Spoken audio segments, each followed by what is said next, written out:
Under decimals, the little subheading there is simply equal decimal numbers. And the basic gist of that is this.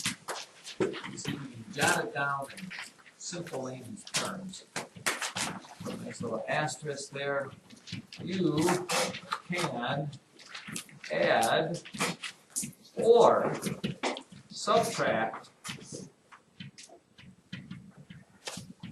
zeros at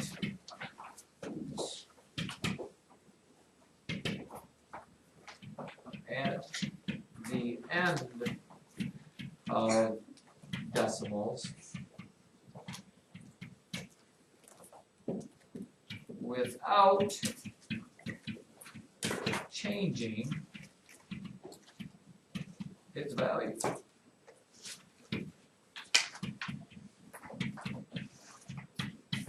Give it a second to write that, and then we'll talk about what in the world does that even mean. You can add or subtract zeros at the end of decimals without changing the value.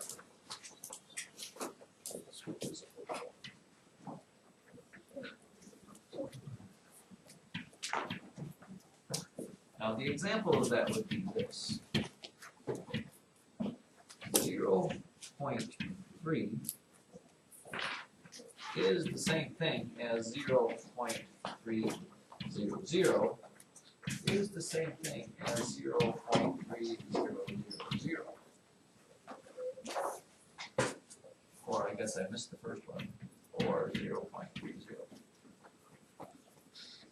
Unlike whole numbers, ladies and gentlemen, boys and girls, you can't do this with a whole number because if I have 8 and I add a 0 to it, it is not the same number. That's 8, that's 80, blah, blah, blah. It doesn't mean the same thing. But at the end of decimals, you can put zeros at it, and it's not going to change how much you have. What it does change is how you say the number.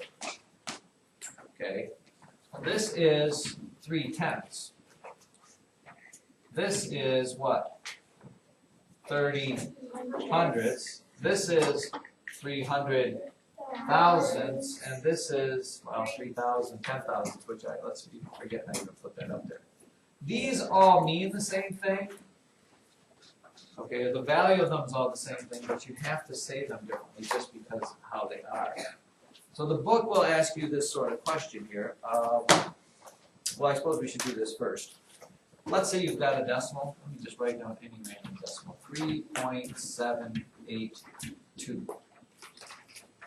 This is where sometimes people get confused, and I can see why. Sometimes rather than calling this the 10th place, the book will call this the first decimal place, which makes sense because it is the first place after the decimal. The 8 would be the second decimal place, but it is also called the hundredths place.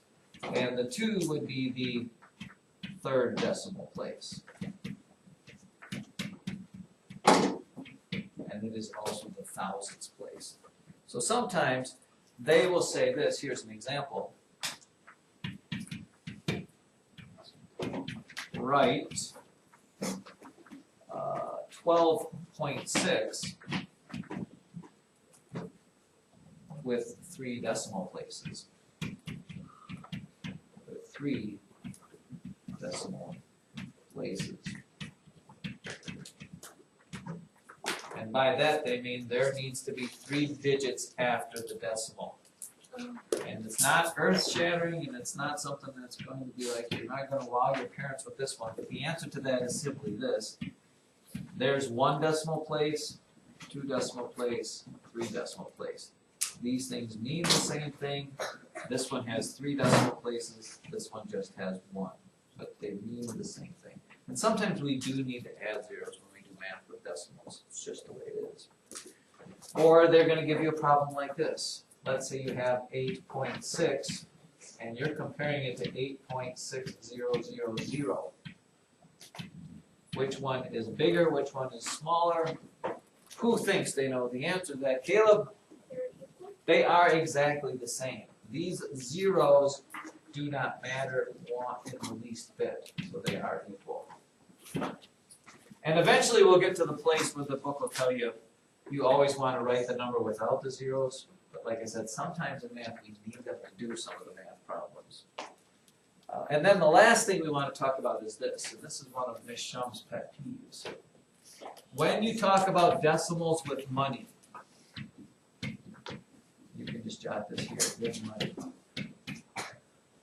Money can either be in dollars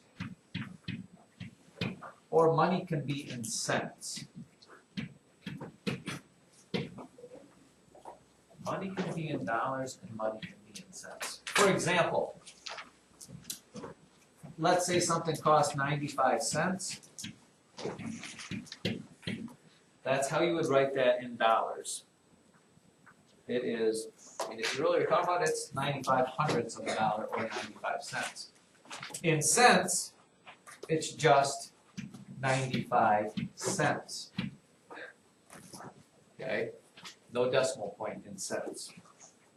Now understand this though, ladies and gentlemen, sometimes you will go into a store and they will say something cost something like this and then they go with a cent sign.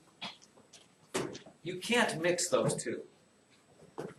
If what this really says, if you go to a store and they have this as their price tag on something, you know that they meant that something cost a nickel. But what they're really telling you is it costs 5/10 of 1 cent, which is really half a penny. Okay, it's 0.5 cents. So you could go up to it and buy 5 of them. Well, you could buy 2 of them for a penny.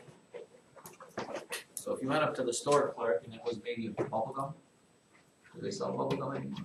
Yeah. Stick of bubble gum. Instead of it being a nickel, it's actually a half of a cent. So you could go take up 2 of them and give her a penny and say, you know, your thing says it's a half a cent, so here's 2 of them, here's my penny. Or you could buy 10 of them for a nickel because it's a half a cent. All right. So please make sure, Ms. Shum will tell you about it, she sees it all the time at garage sales when people, you know, they'll put this down, they'll go 0.25 cents. How much is that in real life? That is 25 hundredths of a cent, or 1/4 of a cent. So you can buy 4 of these for a penny. Okay, and also understand this, when you're talking about money, never, never, never will you do this. Something costs 175 cents. Okay, it's just goofy because it's confusing, you know. Would you go into the store and buy a pair of sneakers and they say, okay, that'll be 5,375 cents?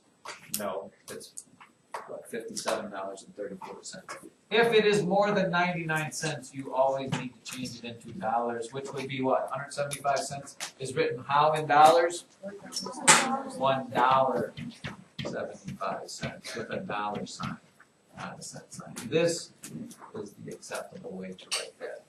So please be very, very careful with that. You will never have decimals with pennies, and you'll never have cents more than 99 because we'll change that into dollars. Oh, I thought that was incredibly exciting. Maybe more so than